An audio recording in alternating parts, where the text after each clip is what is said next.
Hi, binabati ko po yung taga Cavite. Dito tayo sa I Love Tinggalan. Tayo sa tuktok ng bundok. Hindi pa to totally tuktok pero okay na tayo dito. Especially galing tayo sa baba, sa patag. Tapos dumaan tayo ng ilog. Sumakit tayo. So ganun. Zigzag. May kita nyo yung mga uwak, mga hawk. Grabe no. Sulit, worth it. Worth it yung pagod. Wala tayong pinagsisisihan doon sa pinakit natin to. Mainit nga lang kasi napansin nyo yung, di ba, cleaner lang to nila Jerome Pangyari. Ayun, yun yung ano, yun, uwak. Ha? Ganun. Uwak yun. Ayata. Ha? So yun. So sa Born to be Wild, thank you so much. Ano lang to, I mean, biglaan lang to, di ba? Hindi namin plinano, like yung tipong nagkaayaan lang tapos kinabukasan para tara na, ganun. Yun, papunta na tayo dito. Ba't tayo na dito? May purpose siguro na ipakita natin yung ganda ng nature. Si Jerome, estudyante, tayo influencer, pare-pares kami influencer. Dito lang, napakasimple ng buhay, ang sarap. Dito ka lumaki no Jerome, no? Di. Alam mo eh. Yun. Parang speechless kasi on the spot, di ka naman kailangan. Dito scripted actually wala tayong script, wala tayong memorize. Kaya hindi lang tayo nag-vlog in purpose na mag-vlog or mag-content. Wala, as in gusto lang natin na go with the flow na ano yung meron, di ba? Kaya masarap. Pero mainit. Mainit lang siya kasi wala pang shade, wala pang ano. Pero pag naayos na yan siya, ito, naayos na to lahat. Medyo okay na siya nun. Tapos yung tipong may puno siya na nakatayo na ano dyan. Pero yung tataniman niya, no? Ito ba? Yung ano? Eto, yan. Palay yan. Palay lahat, no? Pero ang dami pang ano, dami pa rin mga tumutubong mga parang seedlings. Yung mga gubat. Yung bundok kasi may part ng bundok na gubat talaga siya. As in masukal. Pero may part ng bundok like bundok lang siya pero konti lang yung puno, parang ganito. Kaya madali lang siyang i-clear. Pero hindi siya ganong kadaling i-clear, isipin nyo kung ilang tao yung nag-clear nito, no? Dami. Hindi lang isa, Daming hindi lang binayaran. apat, no? Na? Binayaran na tao. Madami. Kasi yung isipin nyo dun, saan tutumba yung puno pag kinat mo. Tapos hindi lang yun, susunugin talaga, required siyang sunugin para pumatag.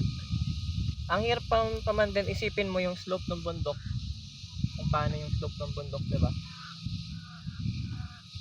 Pero maganda siya noon kasi, 'di ba? Yung mismong nakabakod na siya. Tapos alam mo yung may rest house ka sa gitna ng bundok, no? Ang sarap nun, no? May pahinga. Ayun, katulad ng ano mo, dati mo. Flat part siya ng pahingahan talaga. Tapos meron pa rin kakapitan ng lupa yung bundok kasi may mga puno pa rin na nakatayo. May kawayan, may mga ganun na nakatayo. Hindi siya totally like na dead na bundok, yung tipong kalbong-kalbo talaga siya na bundok. Kasi doon nag-uumpisa yung soil erosion na lalambot yung lupa, walang kakapitan yung mga lupa pag yung tubig. Kasi yung buhangin dito, hindi naman siya buhangin, clay to itong ano, clay. Compact siya sa compact, pero once na pagka walang dinaluyan yung tubig, sisiksik yung i-absorb niya yung tubig, tapos lalambot siya, doon siya lumalambot. Diba? Hindi tayo geologist guys mga agabo, hindi tayo geologist, no? Pero ang ganda talaga yung pag-ilian ng mga doon yung camera dyan pa nila. Pansin nyo? Ganda ng ano, ganda ng pandon dito sa part na dito. Yan yung bulubundo. Sierra Madre na yan, di ba? Sierra Madre. Sierra Madre. Yan yung sumasalag ng mga... Ito yung sumasalag ng mga bagyo. Yan, yung mga bagyo na malalakas sa bagyo. Yan yung bumabasag ng lakas ng hangin. Ayan, kaya thankful pa rin tayo dahil tayo nasa city, 'di ba? Tapos sila nasa bundok. Isipin niyo na lang yung kalagayan ng mga tao na paano yung malapit sa mga ilog. Kasi pag umulan, yung slope ng bundok parang pa ganyan yung downstream umiipon. Para siyang kanal, yung agos ng tubig, malakas. Sobrang lakas yung agos ng tubig.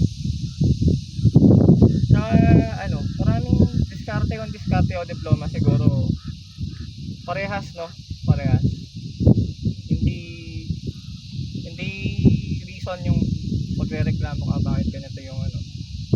Kasi pag gusto mo, pwede mo mapuntahan. Tatanungin na naman ng iba niyan.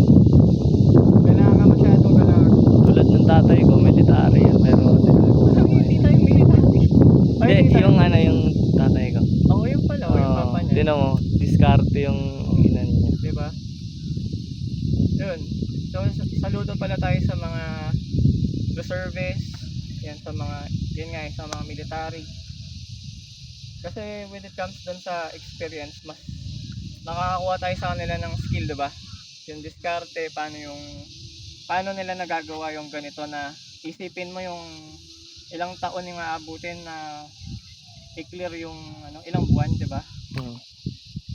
Tapos pera, kailangan ng pera. Oh, Okay. yung pera. Pera talaga Kaya yung gastos niya rin. sasabihin nung iba na ay di naman kailangan ng pera. Wala, hindi totoo 'yun. Kailangan yung kasama yan sa part ng ano. Kaya yung diskarte nakadikit din doon yung paano ka magkakapera, 'di ba? Tsaka sipag. Yan. Sipag, tiyaga. Yan. Pero pagka tamad ka, marami kang reklamo, wala kang mapupuntahan kasi wala kang ginagawa. Hindi mo mapupuntahan yung gusto mong puntahan tulad nito. Tapos irereklamo mo bakit siya nagagawa niya yun, bakit si ganito mapupuntahan niya yun, 'di ba? Hindi mo naman kailangan ng sobrang laking pera. Pero kailangan pa rin ng pera syempre na ano. Tsaka depende sa pakikasama mo yun, 'di ba? Pag marunong ka kasing makisama, mapupuntahan mo yung ganitong lugar na ano. Try yung mamundok. Masarap sa pakiramdam. Tapos kain ka ng gulay, magtatanim ka lang, 'di ba? Pero hihintayin mo ng ilang buwan bago ka umani. Kaya dapat yung tanim mo sunod-sunod, nakaplano din 'yon. Hindi 'yun bahala ka lang na ano. Sarap na ano, sarap tumira dito. May mga uwak, no? Imamanahin ko soon. Uy. Ay, ikaw lang mag-isa sa magkakapatid? Na? Lanjo.